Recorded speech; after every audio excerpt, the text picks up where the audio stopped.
Boa noite, tudo jóia? Só um instante, Matheus, pra gente esperar um pouco o pessoal chegar, que eu já aceito aqui. Sejam todos muito bem-vindos. Deixa eu dar uma olhada aqui rapidão.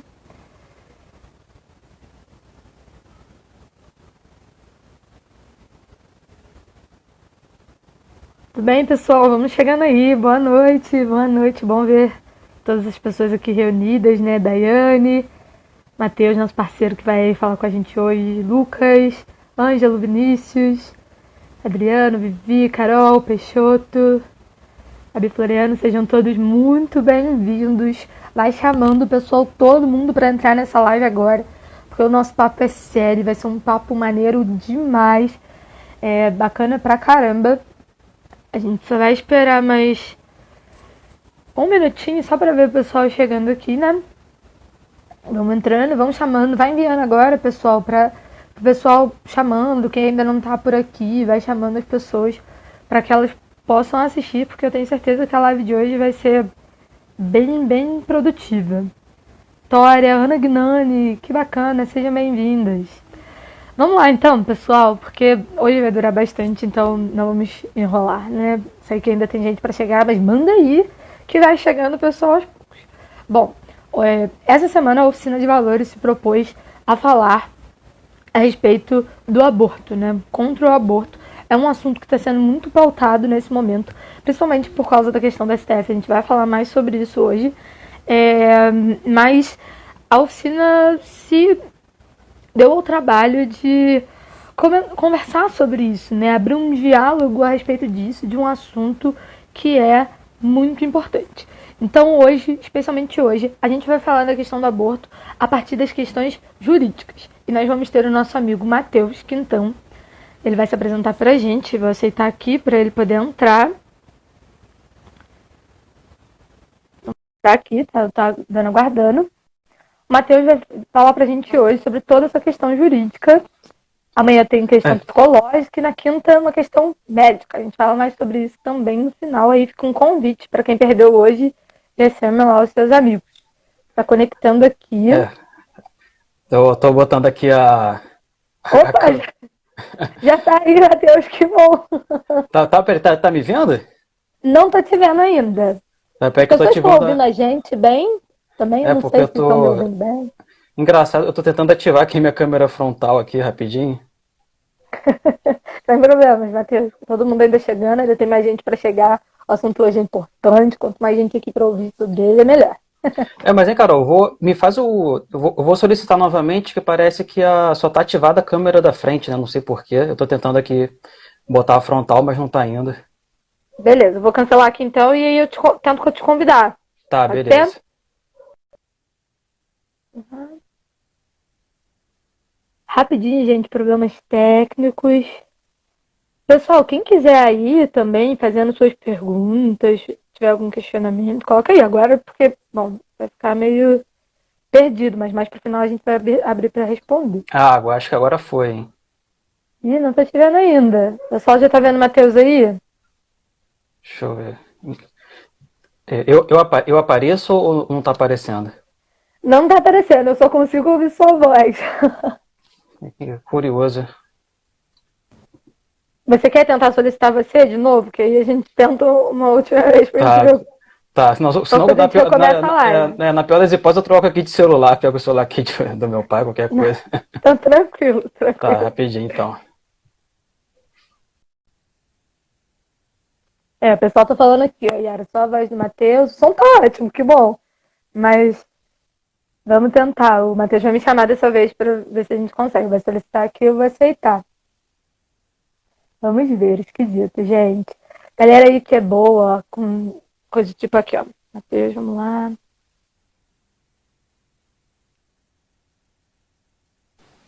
Deixa eu ver aqui. Apareci e nada, né? Não, ainda não, Matheus. Caraca, como é que. Câmera frontal.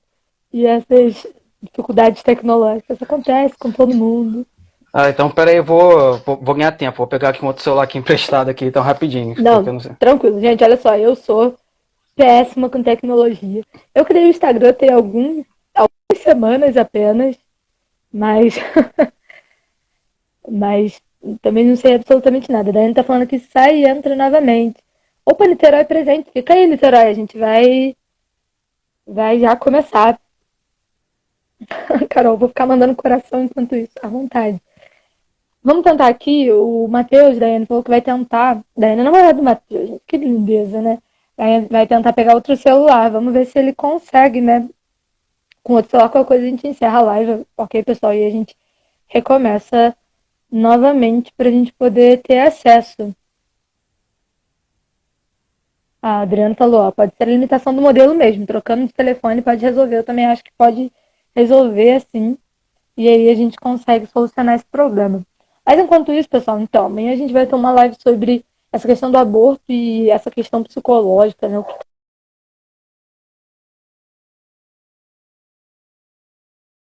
De problemas mentais mesmo. Então, na quinta a gente vai. Desculpa, eu troquei, inverti. Amanhã é questão médica. Adriano, me fala aí, por favor. Digita aqui pra mim, por favor. Amanhã é questão médica e quinta é a questão psicológica, se eu não me engano. Eu acho que é isso mesmo. Para que todos estejam presentes, né? O Matheus hoje preparou algo bem bacana. Eu estou muito animada e ansiosa para ouvir. Estou muito ansiosa para ouvir também a de amanhã e também a de quinta-feira, assim, né? Vai ser 3 numa tacada só para a gente poder falar sobre essa briga toda que está rolando aí na internet, de aborto não, essa questão do STF. Então, nessa ordem mesmo, confirmaram aqui. Obrigada. Então, eu tô bem animada e empolgada para assistir de verdade, né? Às vezes a gente até sabe que a igreja é contra o aborto, mas a gente não entende o porquê, o que está acontecendo, né? E principalmente a gente vai olhar isso de um ponto de vista científico e técnico. Por isso a gente tem áreas aqui, né? Por isso a gente vai falar de uma questão jurídica que envolve tudo a respeito disso. Por isso a gente vai falar de uma questão psicológica, né? E também de uma questão médica. São questões técnicas, né? Além do que a gente acredita, da nossa fé, da crença da igreja. A igreja sempre caminhou muito de mão dadas, a fé sempre caminhou muito de mão dadas com a razão, né? Uma coisa não exclui a outra. Então, no final das contas, isso não é um empecilho, né? Isso não atrapalha, né? A gente poder refletir. Então, acho que o Matheus conseguiu aqui. Vamos ver se a gente vai agora. Agora vai, pessoal, para vocês não terem que ficar me ouvindo aqui, que o Matheus tem coisa muito melhor para falar. Aí! Aê! Foi, Eu aqui gente, sou pouco, imagina. conseguimos! Você imagina, do nada. Conseguimos! Fugiu. Conseguimos! Mas foi, Matheus, muito bom, muito bom. É. Conseguimos agora. Então, se apresenta pra gente aí e vamos dar a introdução aí ao nosso assunto de hoje. Tá ótimo. Então, pessoal, né, boa noite. Desculpa aí esse contratempo aí tecnológico, né? Esse celular Xing Ling é fogo, né? Não, mas então sou advogado, né? Me formei na UCP, né, aqui na cidade de Petrópolis. Me formei em 2015. Né, e esse tema do aborto sempre foi um atrativo, né, para mim, né, porque quando eu entrei na faculdade de Direito, sempre gostei de assuntos meio polêmicos, né? Mas eu era favorável, né, ao aborto, né, e aí foi durante a faculdade de Direito que eu comecei, né, a entender melhor, né, que o mundo não girava em torno de mim mesmo, né, e que também eu tinha que olhar, né, o direito dos outros, né, das outras pessoas, e aí eu fui me interessando mais por esse tema, e aí eu decidi fazer a minha monografia, né, sobre o aborto, né, minha monografia foi sobre aborto em caso de estupro, né. Então, né, pesquisei, né, bastante, né, na época, e é um assunto que eu sempre tô buscando, né, conhecimento, né, converso com as pessoas, né, e espero que a gente possa, né, contribuir, né. Então, eu já aprendi muito, né, com outros juristas, né, outras pessoas que são da área, que têm pensamentos contrários ao meu, e eu entendo, né, porque eu também já fui favorável ao aborto, e hoje minha posição é totalmente favorável, né, à vida. Então, espero que a gente possa, né, se ajudar aqui nesse diálogo. Muita coisa maneira para contribuir para a gente aí hoje, Matheus. Então, eu queria que você começasse dando um pouco de panorama geral, acho que as pessoas não têm muita ideia ou noção de como como está a legislação sobre isso. Aqui no Brasil, né, especificamente, mas se você tiver algum panorama mais geral, um histórico sobre isso pra gente aí. Tá ótimo. Então, para a gente começar, é interessante, sei que nem todos aqui são da área, né? Eu acho que a minoria, né, seja talvez da área jurídica, é interessante fazer uma introdução. Né? O nosso sistema jurídico, né, no Brasil é conhecido, né, como sistema românico-germânico. Romano-germânico. Ele é conhecido como civil law. Né? O que seria civil law? Nós temos um sistema jurídico que é baseado em livros, né, em códigos. Então temos vários códigos, temos a Constituição Federal, temos o Código Penal, o Código Civil, né? E para você conseguir organizar, né, todos esses códigos, é preciso que haja uma hierarquia entre eles. E foi assim que o Brasil adotou a pirâmide de Kelsen. Kelsen foi um jurista e um filósofo conhecido, e ele fez exatamente, né, a gente aprende, né, na faculdade de Direito, que temos realmente uma pirâmide, né, e no topo dela tem que estar sempre a Constituição, que é a nossa carta maior, né, a carta magna. Uhum. E todas as leis que estão abaixo, ou seja, as normas infraconstitucionais abaixo da Constituição, elas têm que sempre obedecer à Constituição Federal. Né? Mas aí tem essa polêmica, né, do STF, né, que nós temos a lei, então o que o STF faz? Na verdade, nosso sistema jurídico, ele não é apenas civil law. A preponderância, né, a regra é ser civil law, ou seja, ser formado em códigos. Mas temos também resquícios, né, temos pitadas de common law. É um sistema chamado sistema anglo-saxão. É um sistema que é adotado principalmente nos Estados Unidos, que se utiliza decisões judiciais em casos concretos, mas essas decisões judiciais, ela tem praticamente força de lei para todas as pessoas, ou seja, para toda a nação. Então, é um sistema muito mais baseado no costume, no que o judiciário vem decidindo. Né? Então, a gente também adota, né, em parte, esse tipo de sistema, né, numa linguagem aqui bem simples, mas a preponderância maior é a da civil law. Mas aí, assim, é necessário fazer essa introdução para questões que vou colocar mais para frente. Mais para frente. Sim. E, assim, adiantando no tema, né, do aborto, né, ele é uma prática, né, antiga, né, na nossa sociedade, né, é uma prática pagã, né, era praticado por hebreus, né, por gregos, mas em 450, né, aproximadamente antes de Cristo, né, em Roma, nós tivemos as conhecidas Lei das 12 Tábuas, que era exatamente 12 tábuas de madeira, né, com as principais normas para aquela sociedade.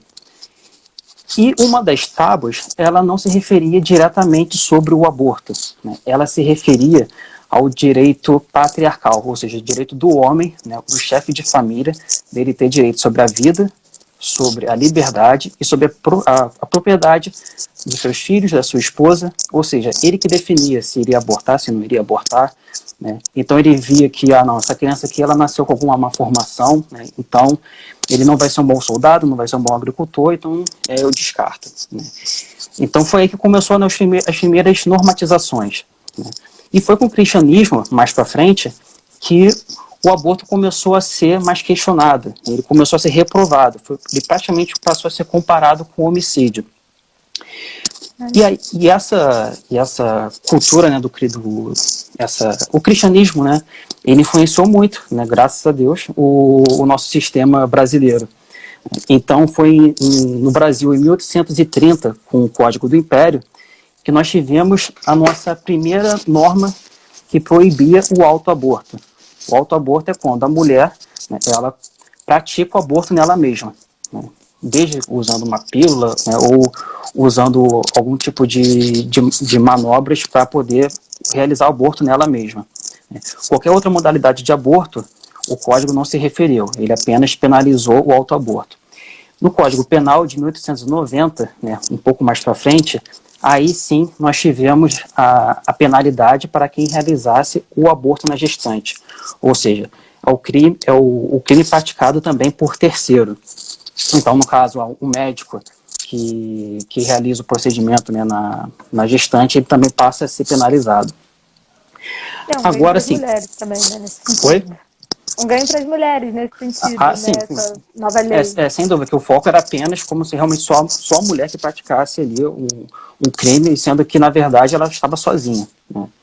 Isso. E foi aí, já chegando mais nos nossos tempos, né?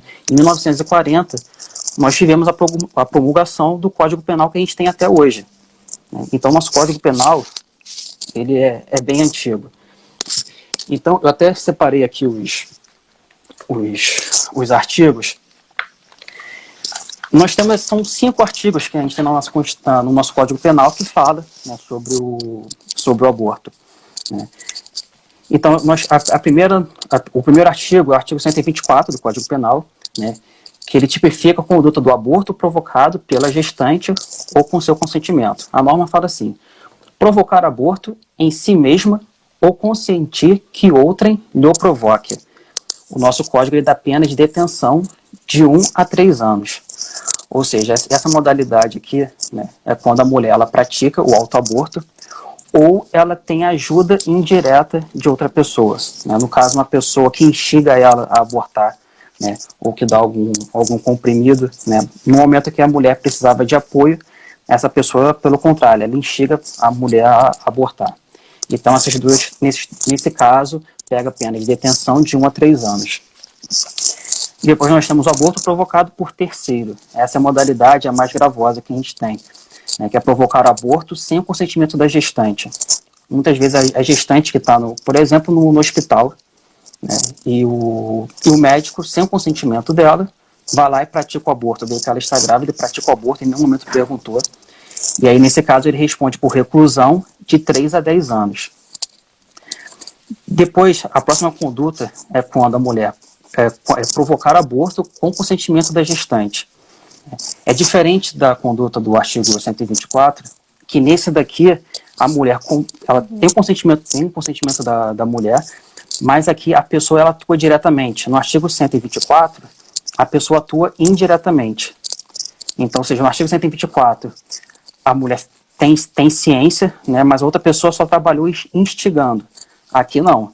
Aqui a mulher teve o consentimento da mulher, mas um médico ou às vezes algum familiar atua de forma direta. Praticamente outra pessoa que pratica o aborto com o consentimento dela. Aí temos o artigo, assim, só para também não ficar muito chato, né, mas tem o artigo 127, que ele coloca alguns agravantes, né, mas aí o foco principal também agora seria no artigo 128, né, que ele diz o seguinte: não se pune o aborto praticado por médico, né. É importante aqui enfatizar que não se pune o aborto, ou seja, continua sendo crime, mas é um crime não punível. Então aqui você tem o crime, mas ele não vai ser punido. Então são duas as hipóteses: o aborto necessário, ou seja, se não há outro meio de salvar a vida da gestante, e tem o aborto no caso de gravidez resultante de estupro, que é se a gravidez resulta de estupro e o aborto é precedido de consentimento da gestante, ou quando incapaz de seu representante legal. Ou seja, nessas duas modalidades, no aborto necessário, no risco de vida da mulher e no aborto em caso de estupro, o legislador, né, de 1940, ele quis que fosse crime, mas que não fosse punido. É importante agora, né, eu enfatizar que a Constituição da época desse Código Penal não era a Constituição que nós temos agora. A Constituição da época é a Constituição de 1937. É uma Constituição do período militar, né, da era Vargas, e era uma Constituição que ela não previa nenhum direito à vida, não havia nenhuma proteção, né. Naquela época, a consciência em relação à vida, se pensava que não, eu preciso proteger os direitos das pessoas, mas ainda não sentia essa consciência de que, se eu não proteger a vida, todos os outros direitos caem por terra. E aí, o nosso Código Penal, esse Código Penal de 1940, que eu acabei de ler, ele estava totalmente compatível com a Constituição, né? Ou seja, era uma Constituição que não previa nenhuma proteção à vida. O tempo passou, e a gente passou a ter a Constituição de 46 e 67. Aí foi um avanço na proteção à vida. Por quê? Essas duas Constituições, né, elas passaram a tutelar, ou seja, proteger direitos concernentes à vida. Antes nós não tínhamos nenhuma proteção constitucional, ou seja, na Constituição. Agora temos os direitos concernentes à vida. Vou ler de forma bem rapidinha o que dizia a Constituição. Ela falava assim: a Constituição assegura aos brasileiros e aos residentes no país a inviolabilidade dos direitos concernentes à vida, a liberdade, a segurança individual e a propriedade. Ou seja, não é que se tutelava diretamente a vida. Na verdade, você tutelava direitos a respeito da vida. E mesmo assim, por causa dessa relativização, né, da proteção à vida, o Código Penal de 1940 ainda estava compatível com a nossa Constituição. A grande reviravolta acontece agora com a Constituição de 88, que é a Constituição que está valendo até os dias de hoje. É a nossa última Constituição, né? É, exatamente, a nossa última Constituição, que é uma Constituição que a gente precisa parar para pensar que é uma Constituição, naquela época, que era o que o povo brasileiro estava enfrentando. Né? Não só o povo brasileiro, mas todo... Não cai não, hein? Desculpa, gente. Perdão, caí aqui, estava super prestando atenção, esbarrei aqui. Tranquilo. Então, a nossa Constituição era de 88, ou seja, uma Constituição que o povo, as pessoas ao redor do mundo, já tinham passado por uma guerra mundial, tinham passado pela Segunda Guerra Mundial. Ou seja, a reflexão sobre direitos humanos já estava maturando, ou seja, estava criando uma maturidade. E aí a nossa Constituição, né, vendo todo esse cenário mundial, né, e toda a inconstância aqui do Brasil, passou a tutelar, né, o direito à vida, mas de uma forma diferente do que estava antes. Antes nós tínhamos direitos concernentes à vida. Agora a nossa Constituição ela diz o seguinte: todos são iguais perante a lei, sem distinção de qualquer natureza, garantindo-se aos brasileiros e aos estrangeiros residentes no país a inviolabilidade do direito à vida, a liberdade, a igualdade, a segurança e a propriedade. Ou seja, aqui temos dois pontos que não tinha na Constituição anterior. Né?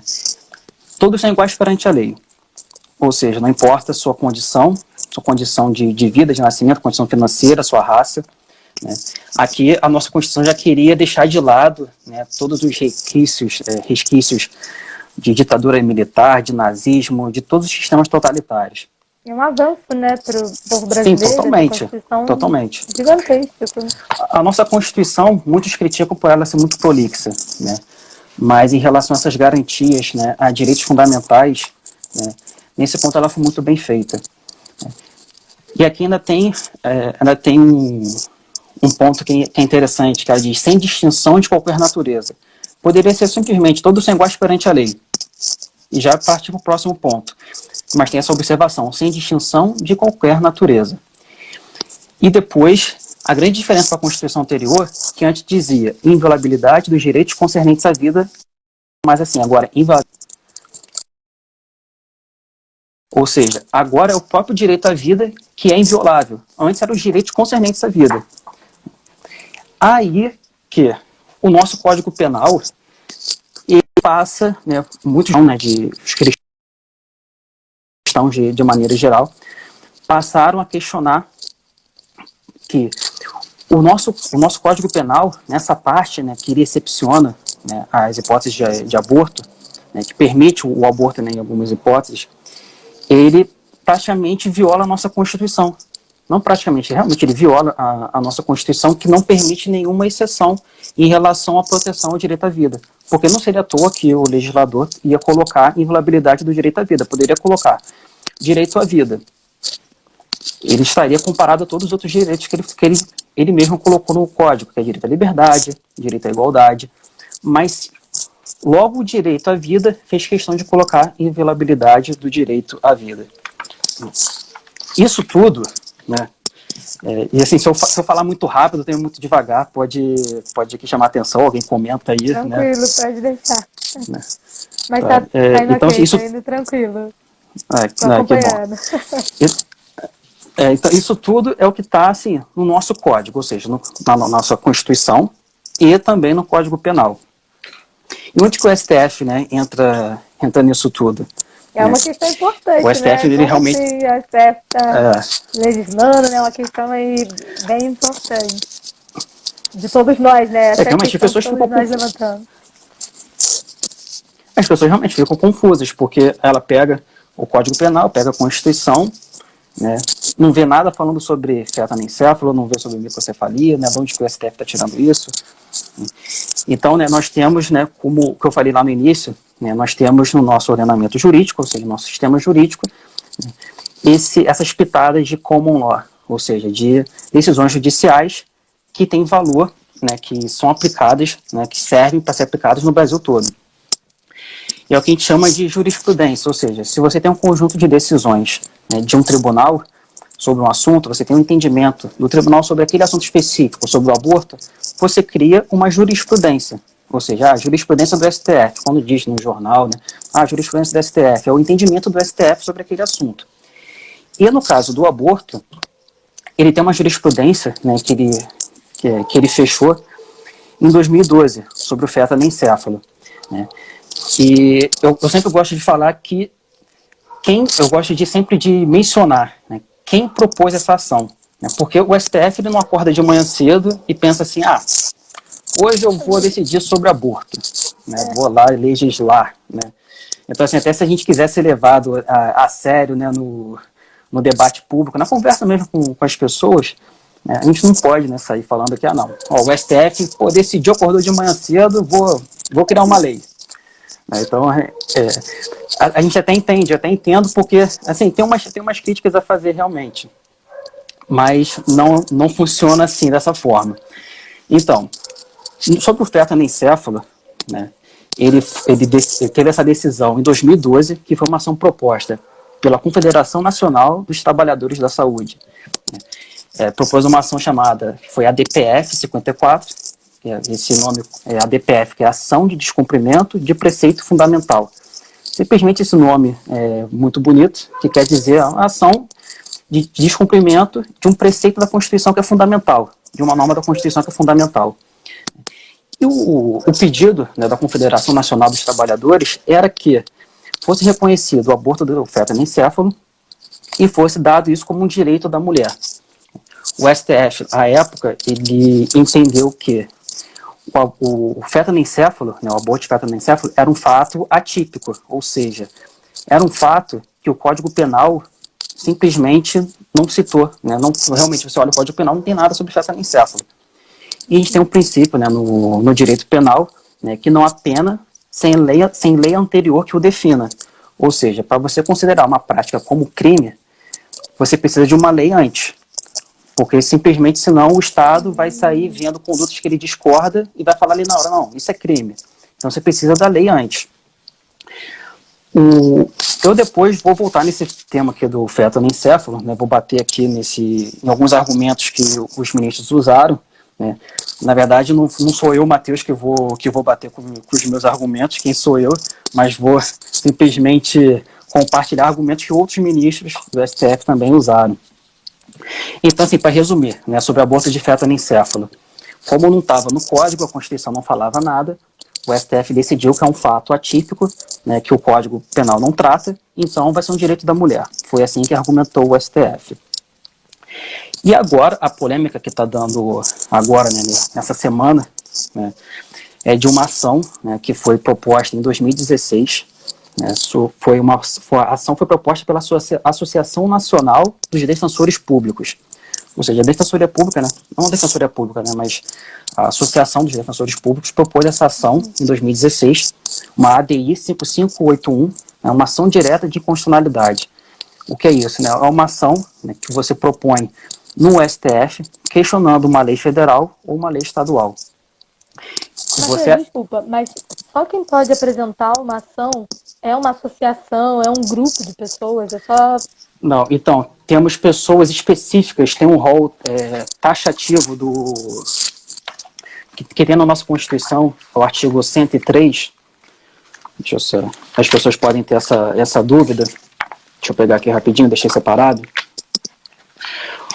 mas tem até curto, das pessoas que podem propor ação direta de constitucionalidade. Presidente da República, mesa do Senado Federal, a mesa da Câmara de Deputados, a mesa da Assembleia Legislativa ou da Câmara Legislativa do Distrito Federal, ou seja, a Câmara Legislativa do Estado do Rio pode propor esse tipo de ação. O governo de Estado ou do Distrito Federal, Procurador-Geral da República, o Conselho da OAB, partido político com representação nacional, e aqui que abarca muitas dessas confederações e associações, que é a Confederação Sindical ou entidade de classe de âmbito nacional. Então, nessa parte aqui que acaba abarcando, né, mais agentes que podem propor esse tipo de ação. E, salvo engano, essa ação, essa ADI, um dos argumentos que foi utilizado para tentar barrar ela foi exatamente da ilegitimidade de quem propunha. Mas é difícil saber se esse argumento está sendo utilizado pelo STF, porque o julgamento está sendo feito de forma virtual. Ou seja, a gente nem consegue acompanhar pelo TV Justiça. A gente só consegue ter acesso a praticamente as manchetes, e já divulgaram que o julgamento, né, os argumentos que estão sendo usados só vão ser divulgados depois. Então, essa ação foi proposta, né, por essa Associação de Defensores Públicos, né, e quais eram os pedidos dessa ação? Né? Primeiro, questionava regras de pagamento de benefício. Essa ação... desculpa, senão o pessoal não entende. Eu pulei uma parte. Essa ação, né, essa ADI, né, ela questionava, né, uma lei, que foi uma lei aprovada em 2016, né, que é a Lei 13.301, né, é uma lei que dava benefícios, né, previdenciários para as pessoas, né, para as mães, para as famílias que estavam diagnosticadas com Zika vírus, com chikungunya, né, e com a dengue. Então, essa Associação dos Defensores Públicos, ela veio questionar a forma como esses pagamentos estavam sendo normatizados, e também na ação ela acabou acrescentando que o pedido de aborto em caso de microcefalia. Ou seja, então, em caso de, se a mulher for diagnosticada com Zika, chikungunya, né, e dengue, ela automaticamente ia ter o direito a abortar. Esse foram um dos pedidos dessa ação. O julgamento foi correndo com o tempo, e para dar a palavra final, o STF, por diversas vezes, marcava, né, de fazer a audiência. E aí, né, a minha crítica, quando eu falo que realmente o STF ele não acorda de manhã e vou julgar, ele precisa que alguém proponha a ação. Mas a partir do momento que alguém propõe essa ação, aí cabe ao STF, quando ele quiser, julgar a ação. E, curiosamente, agora, na época de quarentena, né, ele agendou, né, pautou esse julgamento. Né. A minha crítica, né, é no sentido de que, no momento que a gente precisa que a gente tenha os poderes, né, judiciário, legislativo, do executivo unidos, você propõe um tema que naturalmente divide a população, no mínimo, ilógico, incongruente. Bom, mas ele tentou pautar diversas vezes e pautou agora. E eu, né, vi muitas pessoas comemorando, né, naturalmente, né, que o placar praticamente já... Estava 6-0. 6-0. E praticamente... Eu queria que você explicasse isso para as pessoas, porque realmente é confuso. As pessoas não entendem se acabou, se não acabou. Isso ainda está meio perdido na cabeça das pessoas. Né? É um placar de futebol, mas será que realmente acabou, não acabou? Né? Porque realmente o STF volta a decidir esses temas. Assim, o que eu posso falar tranquilamente é que, assim, essa discussão não acabou. Por quê? Essa ADI, né, o que a gente já conseguiu ter acesso é que o STF ele não está julgando o mérito da questão. Ele não está julgando os pedidos. Você não está julgando o pedido que questiona as regras de pagamento e não está julgando se o aborto vai ser ou não permitido. Por que ele não está julgando? É o seguinte, agora, se não me engano foi em março, foi promulgada uma outra lei, a Lei 13.985. E o que essa lei fez? Essa lei ela mudou as regras de pagamento desses benefícios da lei anterior, da Lei 13.301 que eu acabei de falar. Ou seja, essa ação direta de constitucionalidade, ela questionava uma lei federal que agora acabou de ser modificada. E aí a razão de ser dessa ADI, dessa ação direta, caiu por terra. O STF está argumentando agora de que a ação está prejudicada. Ele não tem como julgar o mérito da questão, porque é como se o mérito da questão tivesse desatualizado.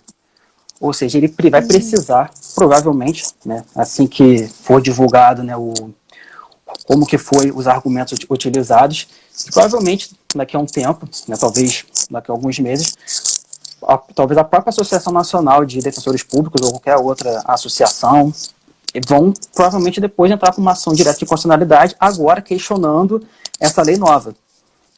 Então, o que a gente tem no momento é uma decisão do STF que não enfrentou o mérito da questão e não vai enfrentar, e esse assunto não vai ser encerrado agora. Então, assim, realmente, é uma vitória, né, parcial, né, do movimento pró-vida, né, a favor da vida, né, mas é um assunto que precisa ser muito mais amadurecido, né, na nossa sociedade, e é importante que as pessoas entendam realmente como que funciona, né, esse nosso sistema jurídico, porque senão realmente agora as pessoas relaxam de certa forma, não, acabou, nunca mais vai ser falado sobre microcefalia, né, e esse julgamento sobre a microcefalia teve como base exatamente a decisão do STF sobre anencefalia. Talvez até quem for falar da parte, né, de médica, né, amanhã vai ter muito mais condições de explicar isso, né, a diferença de anencefalia para microcefalia, né, que a anencefalia é praticamente, não é totalmente, mas é praticamente a ausência, né, do cérebro, e a microcefalia já é mais branda, né, palavras bem leigas do que eu estou falando aqui, né, mas só para dar uma pitada para o pessoal saber do que está sendo tratado. Então, realmente, o STF não vai dar a palavra final agora. Esse seria, né, se tiver alguma dúvida, alguém quiser comentar nos comentários, alguma dúvida sobre o que eu falei. Ele tem, depois que isso tudo passar, Matheus, ele tem como dar alguma palavra final maior sobre isso, ou não? Não, eu até uso como exemplo as decisões recentes do STF sobre prisão em segunda instância. A gente vê, passa o tempo, o STF já mudou de posicionamento 2, 3 vezes. Então, ele não está obrigado a manter o mesmo entendimento, né? Ele evita ao máximo, porque a gente tem o princípio da segurança jurídica, né? Como que fica a sociedade se a cada momento o STF muda de opinião? Então, realmente, o STF ele evita ao máximo ficar mudando de posicionamento. Então, claro, qualquer decisão que se tenha do STF, né, ela tem um peso muito grande, porque realmente ela se aplica, né, a todo o país, né, isso quando ele decide matérias, né, que nem essas que eu falei agora. Tem decisões do STF que se aplicam só para um caso específico. Mas sim, né, respondendo a sua pergunta, né, ele pode mudar depois novamente, ou pode manter o seu entendimento por um bom tempo, né, mas não tem, né, uma regra, né, certinha. Compreendi, né? Então, a princípio a gente está ganhando, é isso que a gente sim. Que deixa a gente feliz, assim, e respirando melhor, né? Essa questão de que tá tudo bem por enquanto, né? Mas é sempre estar atento. O Lucas, né? Tá perguntando aqui, ó. Desculpa. Matheus, esse caso pode ser julgado em outras instâncias ou só a nível federal? É só a nível federal mesmo, né? Porque essa ação direta de inconstitucionalidade, ela é direta no STF. Ela não passa por, eu entro com a ação aqui na minha cidade e isso vai, né, depois eu vou para Brasília, não, é direto no STF, são assuntos que a gente chama de controle de constitucionalidade, que analisa se aquela lei está compatível com a Constituição ou não. E isso é competência só do STF decidir. Tem algumas pequenas exceções, né, mas que agora só iria confundir mais a cabeça, mas assim, que nem nesses assuntos, né, sobre aborto, né, que você precisa, né, que o STF diga a palavra final, né, em relação a alguma lei federal, sim, cabe ao STF dar a palavra final. A Vitória perguntou aqui também se a população tem como influenciar, né, diante das manifestações, essa questão do STF, se tem alguma forma de manifestação disso, né? Pra gente sim, sem dúvida. Influenciar. Até porque o STF, esse tema, ele iria pautar antes, e só não pautou exatamente devido à mobilização, né, que principalmente as igrejas fizeram para que esse tema não fosse pautado. Não é que nós não estejamos abertos, né, ao diálogo, né, mas é um tema tão, de certa forma, tão lógico, né, a proteção à vida, que você não precisa de o STF se manifestando para você entender, como eu disse anteriormente, pela Constituição, que se você não consegue defender o direito à vida, qualquer outro direito cai por terra. Mas sim, a pressão popular é sempre super importante. O STF, eu não sei como que ele conseguiu, ele teve, eu acho que foi até uma audácia, né, pautar esse tema agora, porque poderia exatamente no momento que você precisa que as pessoas fiquem em isolamento, você de certa forma convocar o furor da população, né, você imagina as pessoas quererem indo para a rua, né, seria exatamente uma confusão. Mas sim, a pressão popular interfere diretamente não só no STF, mas principalmente no nosso executivo, no nosso legislativo. A pressão no executivo e no legislativo sempre tem que ser muito maior, que são nossos representantes. Mas sim, a pressão popular pode sim influenciar o pensamento de um ministro, até porque ele é uma pessoa como nós. Ele usa a internet, ele fica vendo as postagens, né, e ele pode ser influenciado por muita coisa que ele vê dos movimentos. Entendi isso. Quando você disse que essa questão é uma questão que não está fechada no STF agora, e aí a Bárbara perguntou aqui logo em seguida, né? A gente pode se sentir segura em relação à defesa da vida no STF? Porque assim, pode ser que a princípio agora a gente tenha o STF até colocando isso em período de Covid, né? Você falou, né? Um vacilo colocar isso em período de coronavírus, né? Pode ser que os caras realmente não tenham querido se manifestar tanto pelo que você disse. Eles não iam fechar a questão agora do negócio tão importante assim. Eles não seriam loucos de fazer uma coisa do tipo, né? Mas por que a gente não pode se sentir seguro, né? Então, explicar um pouco mais isso aí pra gente. Não tem como a gente se sentir seguro, porque o STF, né, é formado por pessoas que mudam de entendimento e podem mudar de entendimento, né? Porque o ministro, um tempo atrás, votou de uma forma, né, que ele não possa mudar, né, o entendimento dele. E essas questões, né, principalmente quando você muda a composição do STF, quando o ministro do STF se aposenta, né, quando ele sai, o outro entra com um entendimento muitas vezes diferente. Então, realmente, com o STF, a gente não tem como sentir seguro, né? Vai ser sempre uma luta constante. As pessoas que defendem, né, a vida vão sempre precisar estar se atualizando dos argumentos, vão sempre precisar buscar informações, estar em diálogo com pessoas que pensam diferente.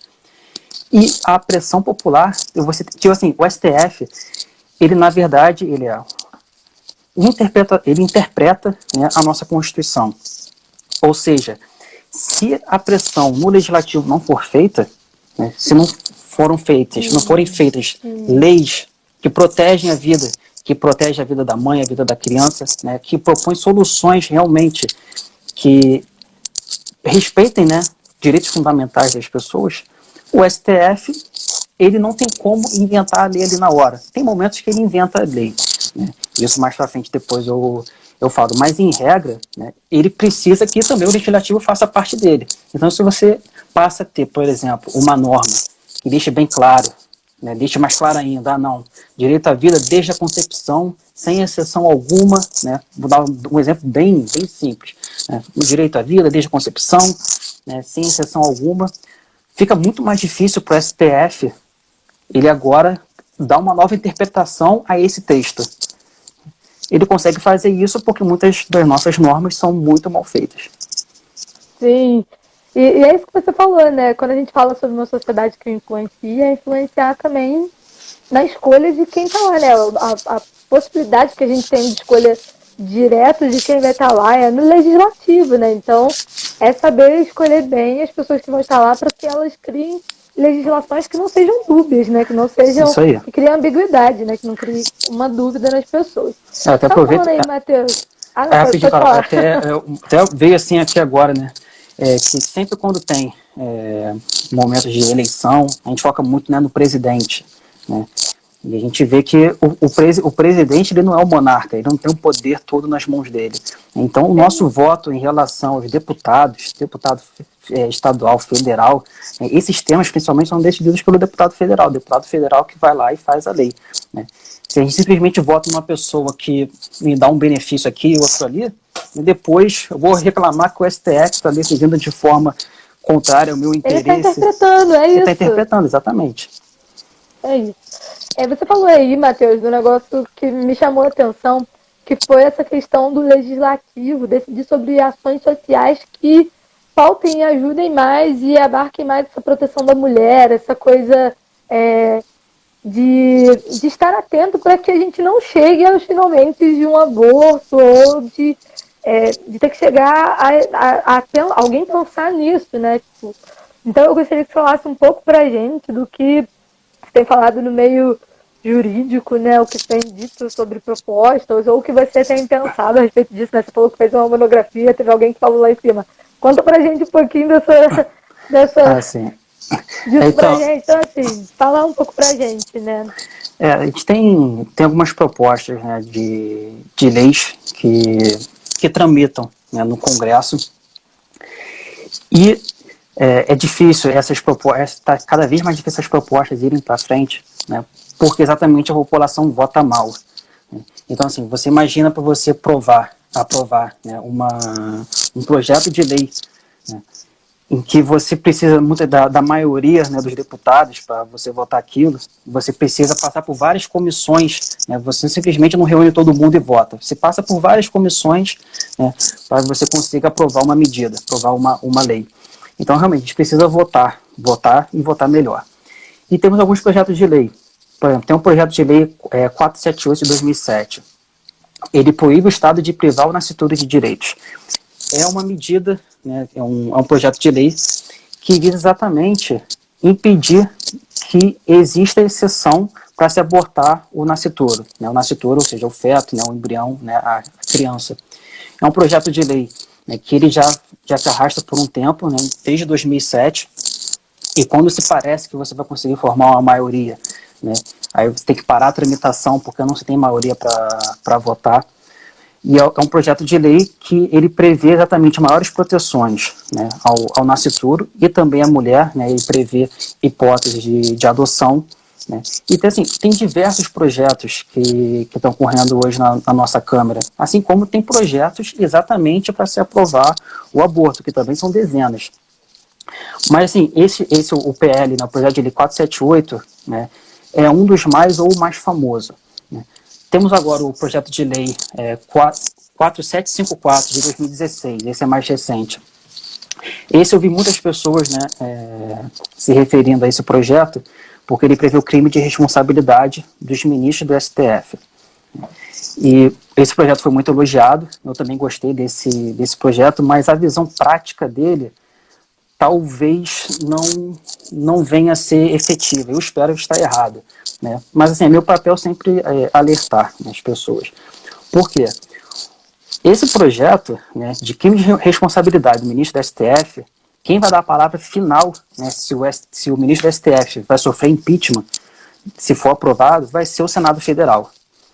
E os senadores, em caso de crime de responsabilidade do senador, ele é julgado pelo ministro do STF, né, que vai dar a palavra final. Ou seja, você se coloca no lugar do senador. Você sabe que o ministro do STF vai te julgar se você sofreu um impeachment, né, se você entrar com processo de impeachment contra você. Você não vai querer realmente dar a palavra final do impeachment em relação a ele. Né? Então, realmente, é da República, então você tem que saber jogar conforme as regras. Então, assim, é um projeto de lei que a intenção realmente é muito boa. E eu torço, né, para que a gente vote bem, que para esse projeto dar certo, você precisa de, realmente, senadores éticos. Precisa de senadores que não tenham, desculpa a expressão, rabo preso com o ministro de STF. Porque senão é um projeto que não vai surtir efeito nenhum. Então, mais uma vez, se a população também não souber votar para senador, é um projeto de lei que, se aprovado, vai ser elas por elas. Tem um outro projeto de lei aqui do estado do Rio de Janeiro. Né? Ele é o 3553, é de 2017, é recente. E se alguém depois quiser o número desses projetos, que eu estou aqui falando rápido, depois eu passo, me chama no privado que eu mando. Mas ele é um programa de orientação à entrega de bebês à adoção. Eu achei bem interessante, é um projeto que tem recebido bastante crítica, né, de movimento pró-aborto, né? E realmente é interessante a gente ouvir essas críticas, né, para que se melhore sempre o projeto, mas eu vejo com muito bons olhos, né, porque ele não foca simplesmente na mulher que queira abortar porque sofreu um estupro, né, mas na verdade são para todas as mulheres, né, em situação de vulnerabilidade. E a intenção é realmente dar a opção de adoção. assim, muitos podem achar até estranho, né? Tipo, poxa, né, você simplesmente, a mulher vai se meio que se livrar da criança. Mas se parar para pensar, isso assim, ao meu ver, entre ela procurar uma clínica clandestina para abortar, né, e você poder oferecer a opção da adoção, né, até a adoção depois eu vou falar que, vou dar mais detalhes sobre como é a adoção aqui no Brasil, mas a adoção ela realmente pode ser uma solução, uma das soluções, né, para o nosso Brasil. É até uma experiência que eu tive aqui na Igreja Carmelo, aqui de Petrópolis. Uma vez eu fui lá e aí eu achei curioso que tinha um local que era exatamente um local para você colocar a criança, você colocava ela num local digno, né? E aí as irmãs do Carmelo, elas recebiam essas crianças para educar. Ou seja, mães, né, que não tinham condições, realmente estavam em situação de vulnerabilidade, muitas vezes sofrendo ameaça dos seus maridos, elas iam até o Carmelo, colocavam essa criança nesse lugar, as irmãs acolhiam, né, e assim, você se coloca no lugar da mãe, ela vê que se a criança continuar com ela, essa criança vai acabar morrendo. Ela ia até o Carmelo, né, doava, realmente era uma adoção, as irmãs adotavam, né, essa criança, e educavam, e era feito de uma forma que também as irmãs do Carmelo respeitavam até a privacidade da mãe. Se a mãe quisesse não ser vista, né, teria como, né, tem um mecanismo, né, que você não consegue ver o rosto. Então, assim, a gente precisa ser criativo, né? Eu achei esse projeto de lei tem tudo para dar certo. A gente ouvindo, né, a parte contrária, as críticas, né, a gente vê o que agrega e o que não agrega, a gente continua. Tem diversos projetos, né, que nem tem um aqui que eu achei muito interessante, eu não sabia, pesquisando, né, sobre o assunto até mesmo para essa live, eu vi que tem um projeto do governo federal chamado Criança Feliz, né, vai fazer, acho que tem agora aproximadamente 3 anos de projeto, né, e o foco é também famílias que estão em vulnerabilidade, famílias carentes, e aquelas famílias que estão cadastradas no Bolsa Família. Ou seja, a família que está cadastrada no Bolsa Família, ela pode recorrer à prefeitura da sua cidade, né, uma forma de ela conseguir ter acesso a esse programa. É um programa que foca na primeira infância da criança, ou seja, até os 6 anos de idade. Então, eles procuram dar todo um aparato, toda uma formação psicológica e educacional, né, de direitos, o que é direito, o que é dever daquela família. Né. E é um programa que eu fiquei surpreso que eu vi que aqui em Petrópolis existe. Então, que bacana, se a pessoa quiser procurar, no caso a prefeitura, né, se ela for cadastrada no Bolsa Família, né, ela consegue ter acesso. Né, não sei dos procedimentos detalhados, mas assim, eu levei um susto, porque assim, esse programa está no Brasil todo, né, mas tem muitas cidades, até mesmo grandes, que ainda não tem esse programa, né, e está no site da prefeitura, né, esse programa disponível para todas as pessoas. Né. Para você ver, aqui em Petrópolis, tem 200 crianças que já passaram pelo acompanhamento. Quando possível, o trabalho começa desde a gestação, ou seja, é o nosso assunto aqui também. E semanalmente são realizadas cerca de 30 visitas. Toda semana 30 visitas. E quando são realizadas atividades diversas que estimulam o crescimento saudável e fortalecem o vínculo socioafetivo entre a família. Se a gente parar para pensar, muitas dessas famílias realmente elas não têm acesso a nenhuma formação. Muitas vezes não conseguem nem tem uma igreja por perto, não tem realmente acesso à educação, né? A criança não vai à escola, então não sabe nem dos seus direitos. Então esse programa federal tem essa intenção de realmente deixar os direitos, né, mais acessíveis, mas também ajudar os pais a ver a criança não como um problema, mas eles também agora terem instrumentos, né, terem uma formação para poder ajudar o desenvolvimento daquela criança. Bem bacana isso, Matheus. Eu não sabia que tinha isso aqui em Petrópolis. Eu também. Muita informação. Eu bem também. útil para as pessoas que estão assistindo. Para a gente, eu sou professora, então é uma informação bem útil, né? Uhum. A gente estava conversando também, Matheus. Ops, desculpa. A gente estava conversando também, né, antes da gente fazer a live, sobre a questão da motivação, né, das mulheres para decidir pelo aborto, né, as questões do homem, né, essas questões masculinas, né, que tanto inferem nesse sentido, né? Você falou um pouco sobre a Constituição, né?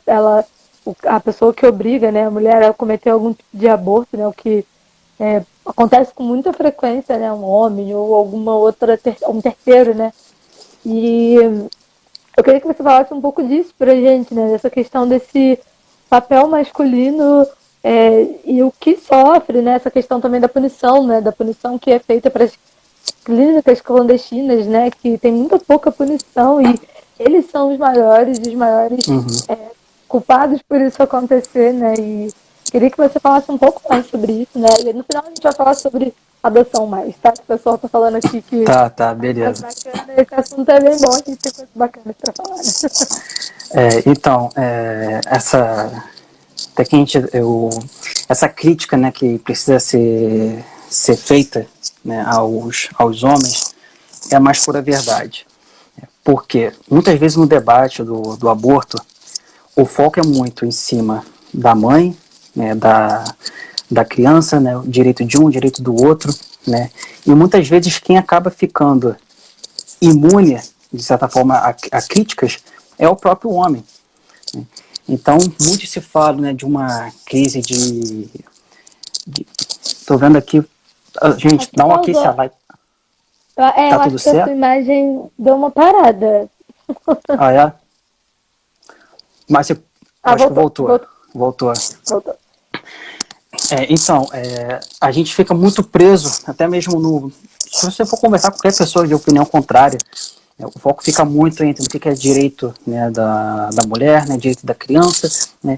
E a gente parando para pensar, a gente não consegue ver muitas vezes que a crítica ao homem fica muitas vezes esquecida. A gente fala muito, né, de uma crise de maternidade, mães que realmente descartam, né, seus filhos. Né? A gente vê até situações, né, tristes que a gente acompanha no noticiário, e realmente é triste. Mas, parando para pensar, se a gente fazer uma crítica sincera, antes de uma crise de maternidade, uma crise de identidade da mãe com seu filho, isso existe porque antes há uma crise de masculinidade, uma crise do homem de ver o seu papel, né, como provedor, como suporte da mulher.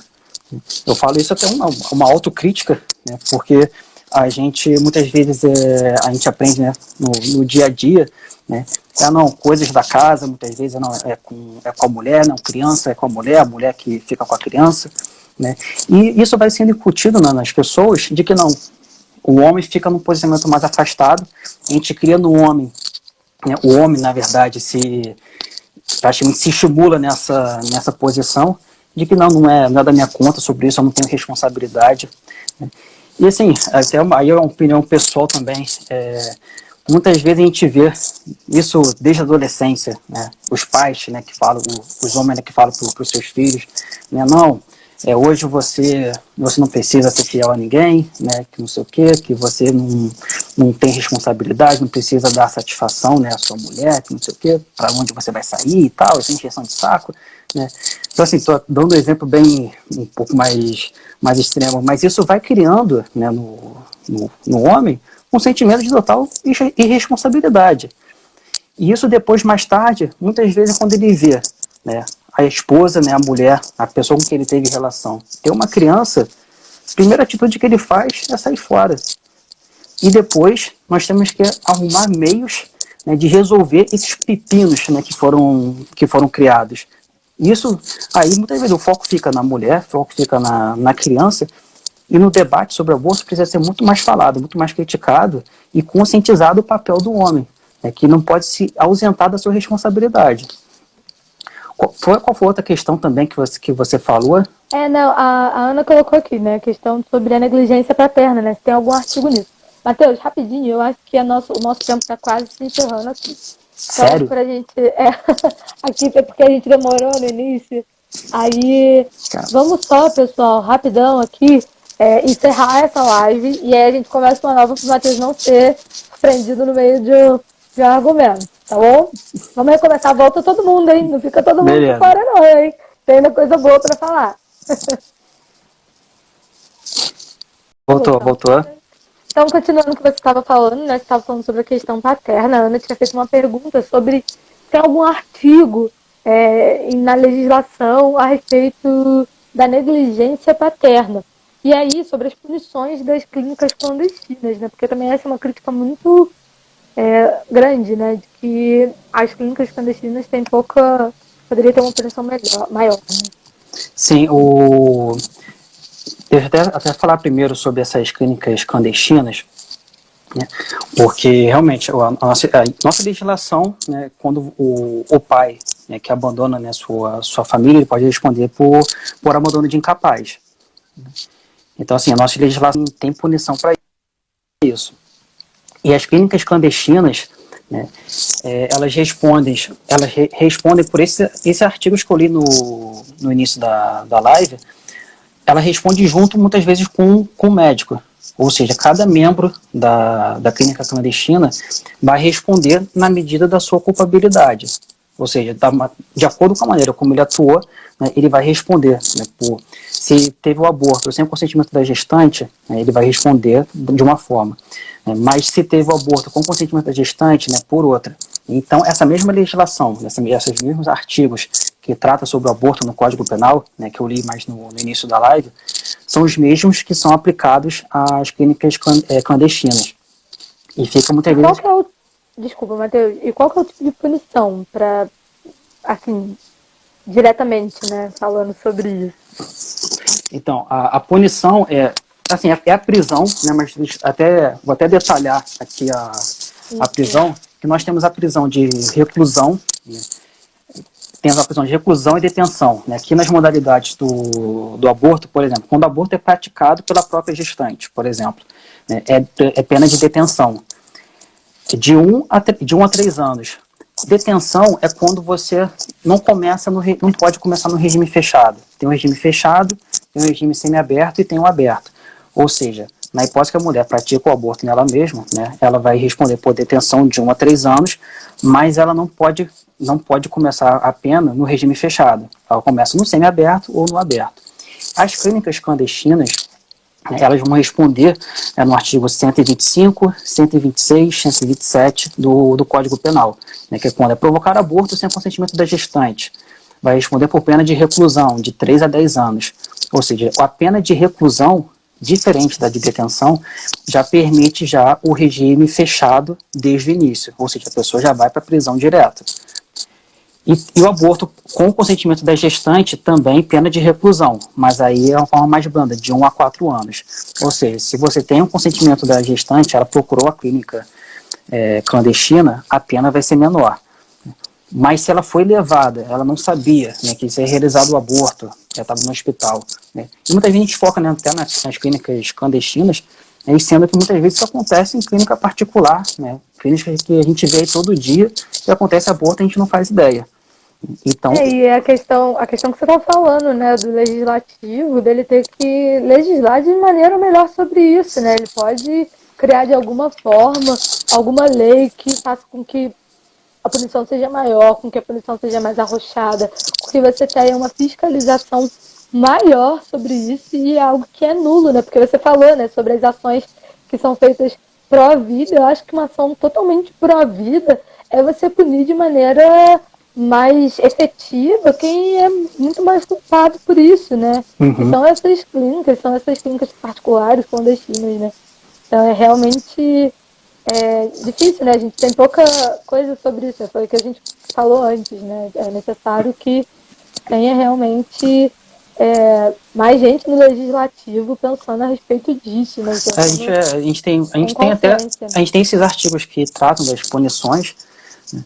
Mas a gente precisa também conseguir aprovar as medidas que tratam também das soluções, propostas de soluções, né? Como, que nem lembrei agora da adoção, né? Que eu acho que pediram, né, para falar, né? Que eu já ia esquecendo. E lembra que não pode esquecer de falar também sobre o artigo da negligência paterna, né? Sim, aqui, da negligência paterna. Deixa eu ler aqui para vocês aqui. Deixa eu pegar aqui o artigo. Ele pode ser enquadrado em muitos outros, né? Mas temos aqui, que nem abandono de incapaz.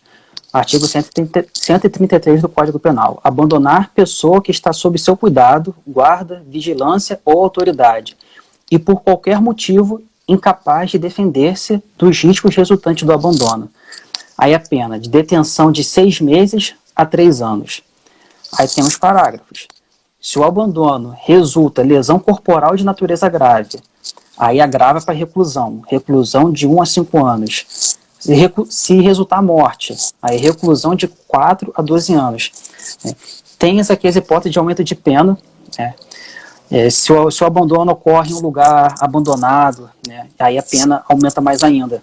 Mas se você vai parar para observar, né, o caput do artigo, né, ou seja, a parte principal do artigo, né, ele coloca: abandonar a pessoa que está sob seu cuidado, guarda, vigilância ou autoridade. E a gente olha a pena. Detenção de 6 meses a 3 anos. A meu ver, essa pena aqui é muito branda, né, para que ela foi feita. Né. Temos as hipóteses de aumento, mas assim, isso daqui, se você for olhar outros crimes patrimoniais que a gente tem no Código, né, muitas vezes parece que o Código defende muito mais questão patrimonial do que vida humana, né, do que um direito humano, entendeu? Então, assim, eu vejo, né, que sim, se enquadraria aqui, no abandono de incapaz. Sobre a questão da adoção, né, eu achei, assim, é super interessante, porque até para mim, um tempo atrás, quando eu fui pesquisar sobre adoção, né, como vinha sendo feito, foi uma surpresa, né, eu ver que hoje no Brasil a gente tem aproximadamente 5 mil crianças e adolescentes buscando a adoção. Eu achava que esse número era até maior, né? Mas eu achava também que o número de famílias que buscam a adoção, eu achava que era muito menor. E o número de famílias que buscam a adoção, hoje no Brasil, aproximadamente 42 mil famílias. Então nós temos 5 mil crianças e adolescentes procurando a adoção, e temos 42 mil famílias procurando adotar, né? E você pensa assim, poxa, então por que ainda existe 5 mil crianças, né, procurando a adoção? Não era para esse número ter acabado, né? E aí a gente vê que, na verdade, o trabalho de conscientização, né, precisa ser muito melhor feito, né? Porque quando a gente se limita a só falar de aborto, punição, e a responsabilidade disso, daquilo, e eu realmente, na maioria da área jurídica, é super importante falar disso, mas também precisamos falar de propostas, né? E durante as propostas podemos cometer erros, é natural, mas é a partir desses erros que a gente vai melhorando. E na adoção é difícil você conseguir encaixar o perfil que aquela família busca com o perfil da criança que está disponível para adoção, porque, né, desses 5 mil, a grande maioria é de adolescente. Muitas vezes adolescente que tem 1, 2, 3, 4, 5 irmãos, né? Infelizmente, né, muitas das pessoas dispostas a adotar não querem esse tipo, né, de criança e de adolescente, né? Claro, já é um avanço enorme, temos pessoas dispostas, né, a adotar, mas precisamos melhorar sim, né, essa conscientização, porque ainda é se colocado muitos requisitos, né, na hora de adotar, e muitas crianças acabam ficando abandonadas. É sempre bom lembrar que a adoção, ela não é um test drive, né, que eu adoto, né, e, vou fazer um test drive, se der tudo certo, qualquer coisa eu devolvo. Não é assim. Na verdade, existe, né, um prazo, né, que vai variar de local de região para região, mas que é um prazo exatamente para a família ver se realmente aquela criança, aquele adolescente, mas principalmente também para dar liberdade para a criança e para o adolescente verificar, não, gostei dessa família, eu me sinto bem aqui, eu me sinto em casa, né? Mas depois que é decidido, a adoção é irrevogável. Infelizmente, muitas famílias, depois que passam, né, o período determinado pelo juiz, elas querem muitas vezes, quer saber, mudei de ideia, né? E aí você acaba criando um segundo trauma na criança, no adolescente, que já foi abandonado antes pelos pais biológicos, né? Então, sim, esse debate ele precisa ser feito, ser conversado, né? E eu acho que talvez, não sei se é interessante eu falar aqui dos procedimentos, né, que costumam ser feitos na adoção, né? Ah, claro, pode falar. A senhora falou aqui, ó, que a igreja, inclusive, propõe adoção aos casais que não podem ter filhos. Ela apoia pra caramba isso, né? Realmente, eu vejo todos os testemunhos de pessoas que adotaram, você vê a alegria, né? E realmente você coloca no lugar numa família que não pode ter filhos, a chance de dar certo acaba sendo muito grande, que essa família também está mais aberta, né? E esse é um testemunho constante, né, que a taxa de sucesso de adoção costuma ser maior, né, nesses casais que muitas vezes não têm as melhores condições de adotar, não conseguem ter filhos. Né? E muita gente pensa, não, só adota quem tem muito dinheiro. Não, pelo contrário, né? Na verdade, quem tem muito dinheiro, muitas vezes, infelizmente, acaba colocando mais requisitos. Né? Bom, mas sim, sobre os procedimentos, né, para adoção. Né? Cada estado ele tem uma legislação própria para adoção, porque cada estado vai ter a sua realidade. Mas a gente tem, né, alguns procedimentos que são comuns a todos. Né? Eu listei aqui 6, né, dos que mais se repetem. O primeiro passo, uma pessoa que está interessada, né, em adotar, é procurar a vara da infância e da juventude, né, da sua comarca, da sua região. Porque na vara da infância e da juventude você vai conseguir obter, né, as informações específicas de como é o processo de adoção naquela localidade. Esse é o primeiro passo. O segundo passo, né, é você realmente providenciar a documentação básica. A documentação básica é cópia de CPF, cópia da identidade, certidão de casamento ou de união estável, comprovante de residência, né, bons antecedentes criminais, atestado de saúde física e mental. Depois, se alguém quiser, depois eu mando, né, talvez gere interesse, né, Deus ouça, né, gere interesse nas pessoas em adotar, né, depois eu posso mandar essa lista.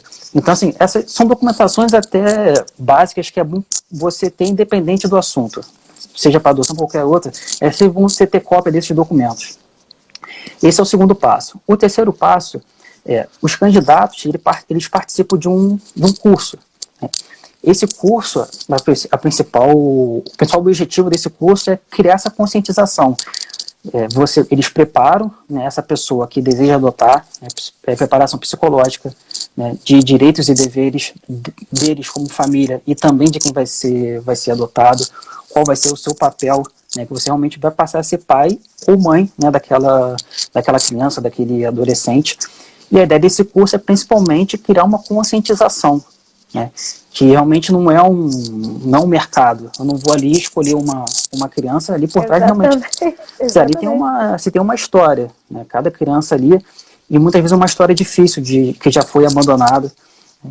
Então, quando eles verificam que a pessoa está colocando muitos requisitos, a tendência é realmente a essa pessoa não ser aprovada no próximo passo, que é exatamente a entrevista, né, com uma equipe de psicólogos e assistentes sociais do juiz da vara da infância e da juventude.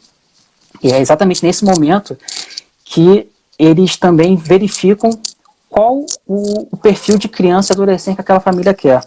Né? Que nem eu já fiz as críticas, né? As famílias colocam muitos requisitos, mas também temos que pensar que também não pode ser algo imposto. Né? Você também não tem como você exigir que a família aceite uma determinada criança, né? E você praticamente larga a criança, né, com aquela família, aquela criança vai sofrer violência ou vai ser maltratada. Vai ser horrível, né?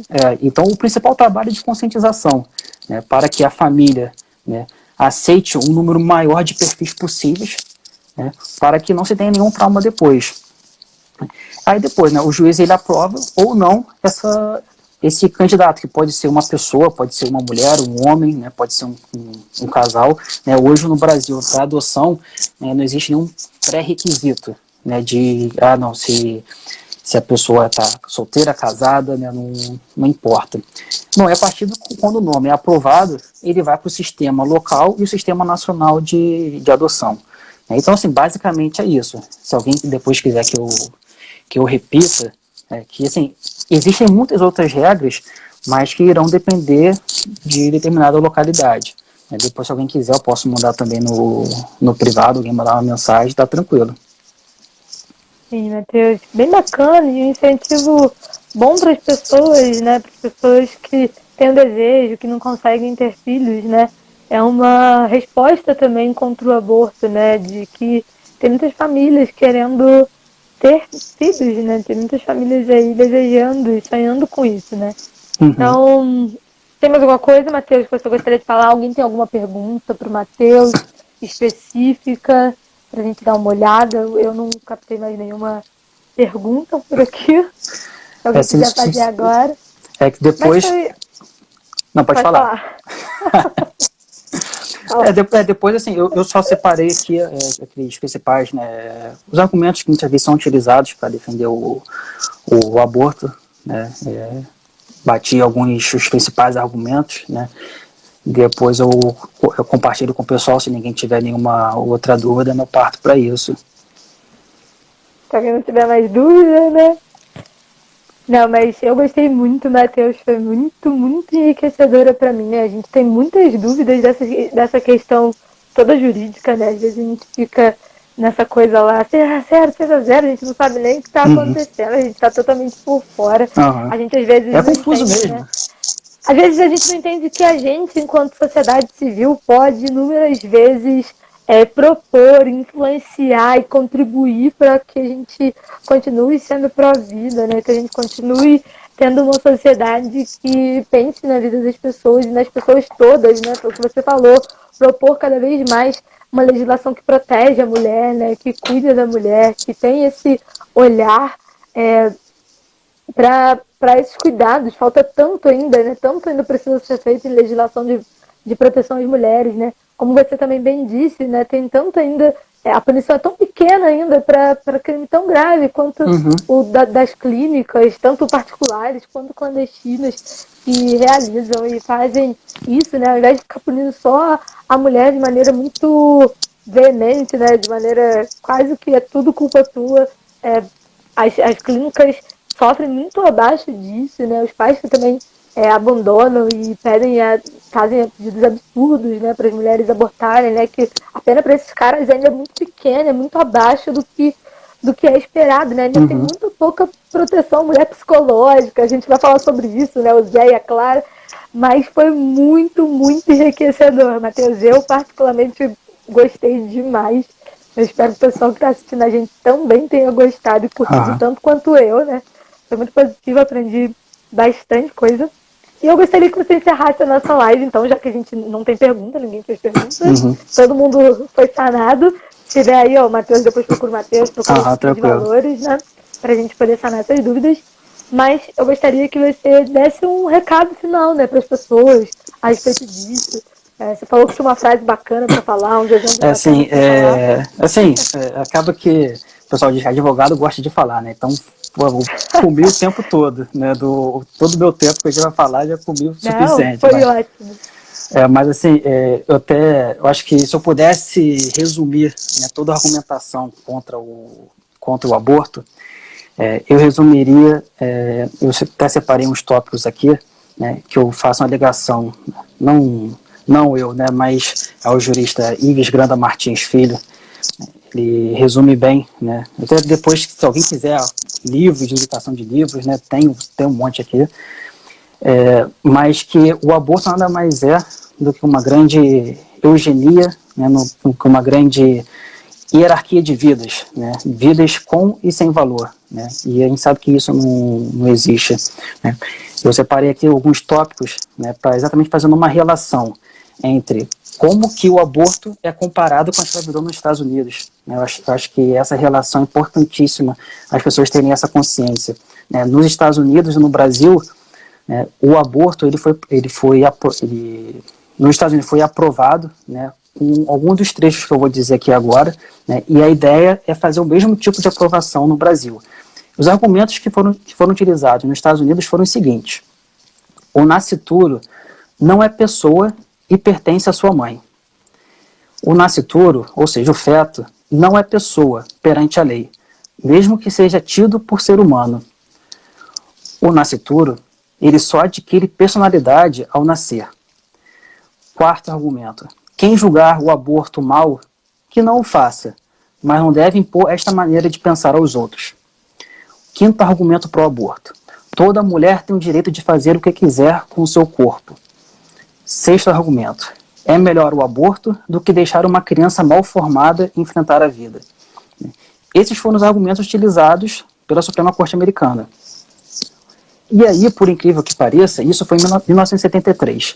Né? Aproximadamente um século antes, 1857, a Suprema Corte Americana já tinha aprovado a escravidão nos Estados Unidos, né?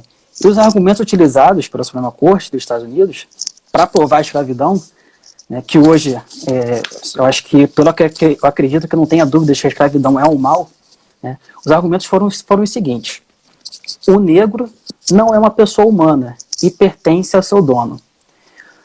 Segundo, o negro não é pessoa perante a lei, mesmo que seja tido por ser humano.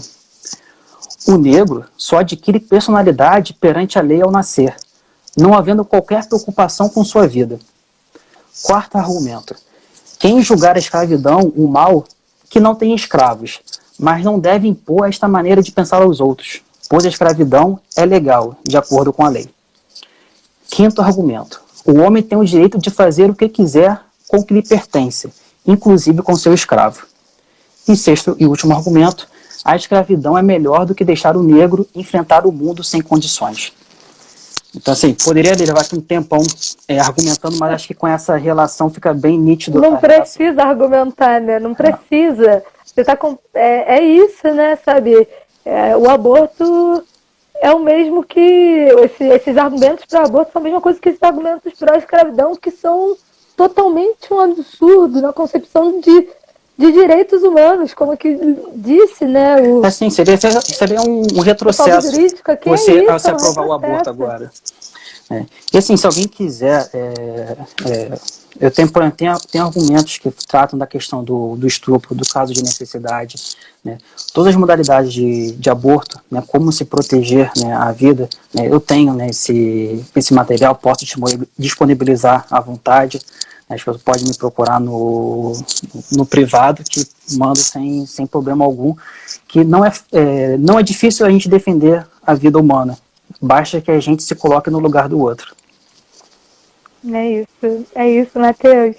Muito obrigada de verdade pela sua presença aqui hoje. A Oficina de Valores se sente extremamente grata, né? Eu que agradeço. E pela sua contribuição, né? Esperamos fazer mais vezes essa parceria. Sim. Então, muito obrigada, Matheus. Eu que agradeço. Abraço. E abraço até mais, hein? Falou, pessoal, abraço. Valeu, boa noite. Tchau, gente.